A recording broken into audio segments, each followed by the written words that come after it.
এ ব্যথা আমার নয় শুধু একার, বিপ্লবী তিলোত্তমা করেছে অঙ্গীকার, লুটিয়েছে প্রাণ তাই ধরেছি গান, করছি প্রার্থনা বিফল না যায় সে বলিদান। আজ উঠুক জেগে সুপ্ত চেতনা, অন্ধকার হতে আলোকে হোক না পথ চেনা। আর কবে, আর কবে, আর কবে, আর কবে, আর কবে, আর কবে, আর কবে চোখ মেলে তাকাবে।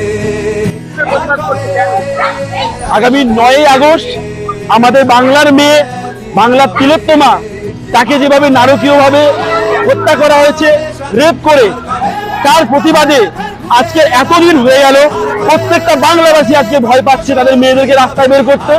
সেখানে দাঁড়িয়ে আজকে প্রায় 10 দিন, প্রায় 20 দিনের কাছাকাছি হয়ে গেল 9 তারিখে ঘটনা ঘটেছিল।